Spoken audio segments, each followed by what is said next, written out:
नमस्कार। फर्स्ट बिहार झारखंड में आपका स्वागत है। मैं राहुल ओझा आपके साथ। रामविलास पासवान के निधन के बाद से राज्यसभा की इकलौती जो सीट है वो खाली हुई है और इस सीट पर जो मतदान है वो 14 दिसंबर को होना है और आज से जो नामांकन की प्रक्रिया है वो शुरू हो चुकी है। लेकिन काफ़ी दिलचस्प जो मोड़ है वो इस राज्यसभा उपचुनाव में है, क्योंकि जिस तरीके से लगातार एक सीट खाली हुई है, एनडीए के खाते में पहले ये सीट थी।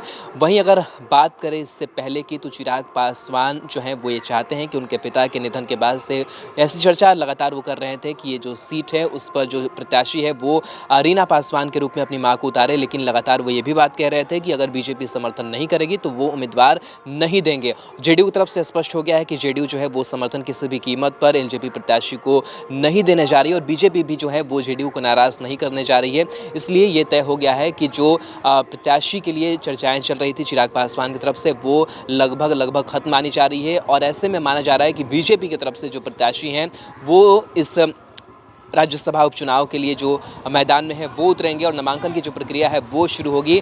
देखने वाली बात होगी चुनाव की नौबत आती है या फिर नहीं आती। अगर चुनाव की नौबत आएगी तो मतदान जो है वो 14 दिसंबर को होगा। अगर चुनाव की नौबत नहीं आएगी तो 14 दिसंबर को जो परिणाम है वो निकल करके सामने आ जाएगा इस राज्यसभा की इकलौती सीट के लिए। चलिए अब नज़र डाल लेते हैं कि किस तरीके से जो शेड्यूल है वो तय किया गया है राज्यसभा उपचुनाव की इस इकलौती सीट के लिए। आपको बता दें कि नामांकन आज 11 बजे से दोपहर के 3 बजे तक होगा। इसको लेकर पटना के प्रमंडल कार्यालय में सभी तैयारी पूरी कर ली गई है। आयोग ने प्रमंडलीय आयुक्त संजय कुमार अग्रवाल को निर्वाची पदाधिकारी और निदेशक बिहार विधानसभा पटना भूदेव राय को सहायक निर्वाची पदाधिकारी नामित किया है।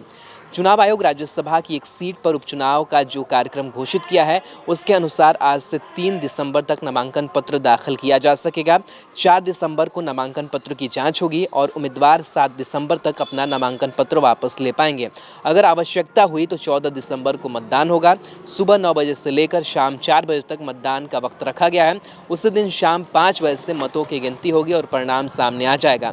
16 दिसंबर तक राज्यसभा की एक सीट के लिए उपचुनाव संपन्न करा लिया जाएगा। आपको बता दें कि 8 अक्टूबर को केंद्रीय उपभोक्ता मामले, खाद्य और सार्वजनिक वितरण मंत्री रामविलास पासवान का निधन हो गया था। लंबे समय से बीमार चल रहे थे। दिल्ली के एक हॉस्पिटल में उनकी हार्ट सर्जरी कराई गई थी, लेकिन वह फेल हो गया था। वह साल 2019 में बिहार से राज्यसभा की सीट पर निर्विरोध चुने गए थे। जिस सीट के लिए उपचुनाव हो रहा है उसका कार्यकाल 2 अप्रैल 2024 तक का होगा। वहीं अगर 2019 के चुनाव पर अगर नजर डालें तो केंद्रीय मंत्री रविशंकर प्रसाद के 2019 में लोकसभा सांसद बनने से राज्यसभा सीट खाली हुई थी, जिसके बाद लोकसभा चुनाव में सीट बंटवारे के समझौते के तहत बीजेपी ने अपने कोटे से रामविलास पासवान को राज्यसभा भेजा था। ऐसे में पासवान के निधन से खाली हुई राज्यसभा सीट पर जिस तरह से समीकरण बन रहे हैं उससे फिर यह सीट बीजेपी के खाते में चली जाने की संभावना दिखाई दे रही है।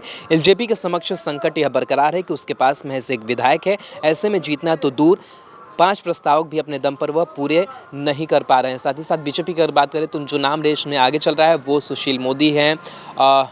शाहनवाज हुसैन का जो नाम है वो आगे चल रहा है और कहीं ना कहीं जिस तरीके से डिप्टी सीएम की जो कुर्सी है वो सुशील मोदी को नहीं गई, ऐसे में केंद्र में भागीदारी बढ़ाने के लिए उनका जो नाम है वो सबसे आगे चल रहा है। शाहनवाज हुसैन का भी नाम सामने चल रहा है। यूपी और बंगाल में चुनाव होने हैं, सीमांचल का अपना जो समीकरण है वो बताता है। इन तमाम चीज़ों को लेकर के जो नाम है वो कुछ सामने चल रहे हैं। बहरहाल आज से नामांकन की प्रक्रिया शुरू हो गई है। देखने वाली बात है कि किस तरीके से जो नामांकन है वो होता है, चुनाव की नौबत आती है या फिर नहीं आती है।